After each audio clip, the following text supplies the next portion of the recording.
गाड़ी फिर आगे बढ़ती है, स्पीड पकड़ लेती है।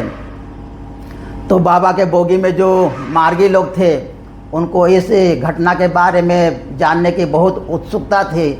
बाबा का और उस दुर्गा के बारे में जो कुछ भी हुआ स्टेशन पर, दुर्गा कौन थी और बाबा किस प्रकार का आश्वासन उसको दे रहे थे। सबों को नमस्कार। बाबा 17 नवंबर 1962 को जमालपुर से गाजीपुर जा रहे थे ट्रेन से, और बाबा के साथ में सचिव के रूप में नवल किशोर जी थे, और भी उनके साथ में एक दो मार्गी लोग थे जो पटना तक बाबा के साथ में जा रहे थे। जमालपुर से 2-3 स्टेशन जब गाड़ी चलती है आगे, तो कजरा नाम का एक छोटा सा रेलवे स्टेशन है, वहाँ पर गाड़ी रुक जाती है। और उस गाड़ी का स्टॉपेज उस कजरा स्टेशन पर मात्र 2 मिनट का है, लेकिन 2 मिनट हो जाने के बाद गार्ड हरी झंडी देता है और सीटी भी बजाता है, फिर भी गाड़ी आगे नहीं बढ़ती है और कुछ विलम्ब होने लगता है। तो मार्गी लोग बहुत खुश होते हैं जो बाबा के साथ मिलने के लिए उस स्टेशन पर आए थे, क्योंकि उनको ज़्यादा समय मिल रहा था बाबा से मिलने के लिए। लेकिन बाबा का तो कुछ दूसरा ही काम था। बाबा बार बार खिड़की से बाहर की तरफ देख रहे थे, लग रहा है किसी का इंतज़ार कर रहे हैं।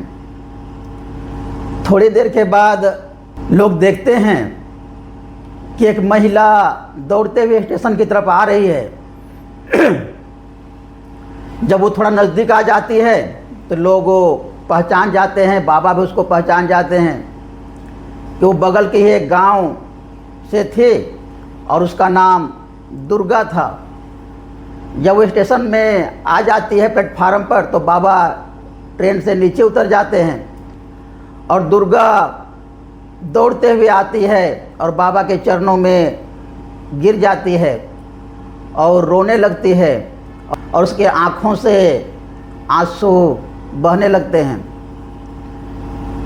मार्गी लोग उसको बाबा के चरण से दूर हटाना चाहते हैं, लेकिन बाबा ही मना कर देते हैं।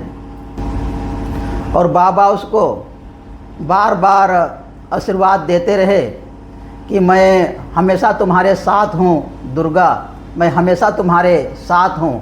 इस प्रकार का बाबा उसको आशीर्वाद देते रहे। फिर थोड़ी देर के बाद वो स्वयं उठती है और बैठ जाती है और अपने पल्लू में कुछ बांध करके लाई थी उसको खोलती है, तो उसमें कुछ फूल था। उस फूल को बाबा के चरणों में चढ़ा देती है और बाबा से अनुरोध करती है कि तुमने मेरा सब कुछ पहले ही ले लिया है, अब मेरे जीवन में तुम्हारे अलावा कोई बचा नहीं है, इसलिए तुम जल्दी से हमको भी अपने चरणों में ले लो। इस प्रकार का वो अनुनय विनय बाबा से करती है। और बाबा फिर बोलते हैं कि तुम लोग इसको सहारा दे करके खड़ा करो। तो मार्गी लोग उसको सहारा दे करके खड़ा करते हैं और बाबा फिर उसको सर पर हाथ रख करके आशीर्वाद देते हैं कि तुम्हारा इच्छा जल्द ही पूरा होगा और अब तुम हमको जाने दो, बहुत दूर जाना है और भी लोगों से हमको स्टेशन पर मिलना है। इस प्रकार बाबा दुर्गा से बोलते हैं। और उसके बाद बाबा जैसे ही ट्रेन पर चढ़ते हैं, ट्रेन की सीटी बजती है और ट्रेन धीरे धीरे चलने लगती है। तो दुर्गा फिर जहाँ पर बाबा बैठे होते हैं खिड़की के पास, वहाँ भी आ जाती है और बार बार बाबा से अनुनय विनय करने लगती है कि बाबा अब अपने गोद में हमको ले लो, अपने शरण में हमको ले लो। इस प्रकार का बोलते रहती है। गाड़ी फिर आगे बढ़ती है, स्पीड पकड़ लेती है। तो बाबा के बोगी में जो मार्गी लोग थे उनको इस घटना के बारे में जानने की बहुत उत्सुकता थी। बाबा का और उस दुर्गा के बारे में जो कुछ भी हुआ स्टेशन पर, दुर्गा कौन थी और बाबा किस प्रकार का आश्वासन उसको दे रहे थे, इस सब के बारे में जानने के लिए वे वे लोग उत्सुक थे, लेकिन बाबा का गंभीर मुद्रा को देख करके कोई भी बोलने के लिए, कोई भी पूछने के लिए साहस नहीं कर रहे थे। तो बाबा स्वयं ही बोलते हैं कि दुर्गा एक बहुत उच्च कोटि की भक्त है और 3 साल पहले उसका पति मर गया है, वह विधवा हो गई है और उसका एक छोटा सा बेटा है और वो बेटा के साथ में ही अकेले रहती थी और 2 दिन पहले उसका बेटा भी बीमार पड़ गया था और आज उसका बेटा का देहांत हो गया है। उसको पहले से पता था कि मैं इस रास्ते से गुजर रहा हूँ, तो इस भीषण त्रासदी में भी उसका एकलौता पुत्र का शव घर में पड़ा हुआ है, तब भी वह हमसे मिलने के लिए दौड़ पड़ती है। तो मैं उससे बिना मिले हुए कैसे जा सकता हूँ? तो प्रकृति को भी उसके इंतज़ार में ट्रेन को रोक करके रखना पड़ता है। यहाँ तक कि अभी उसके बेटे का दाह संस्कार भी नहीं हुआ है, फिर भी उसके मन में मेरे प्रति इतना प्रेम था कि वो दौड़ते हुए वो हमसे मिलने के लिए आती है और मन में इतना चिंता उसको रहता है कि ट्रेन यदि छूट जाएगी तो हम बाबा से मिल भी नहीं पाएंगे। तो इस विकट परिस्थिति में भी वो बाबा से मिलने के लिए आतुर व्याकुल रहती है। अपना बेटा का शव को छोड़ करके भी वो बाबा से मिलने के लिए दौड़ पड़ती है।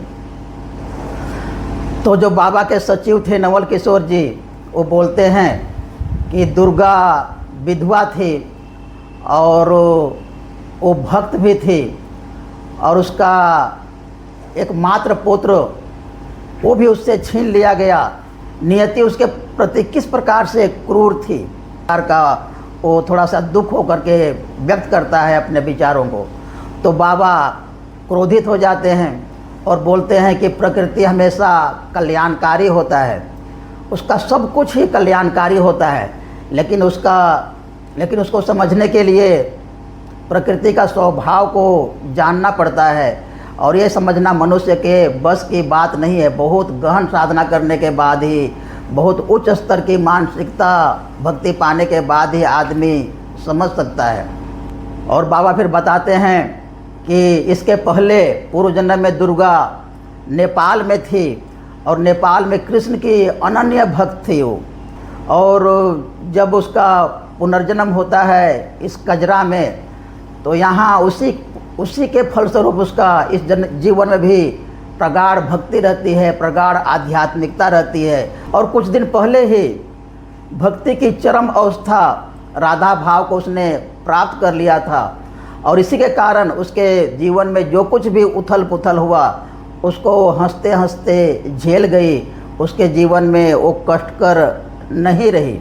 मरने के बाद मैं नहीं चाहता हूँ कि उसका पुनर्जन्म हो, उसको मोक्ष मिल जाए, और इसीलिए उसका पुत्र ही एक मोह का कारण था। यदि उसका पुत्र रहता तो मरने के समय ज़रूर वो सोचती कि मेरे मरने के बाद मेरे पुत्र का क्या होगा, और ऐसे में उसको मोक्ष मिलना संभव नहीं था।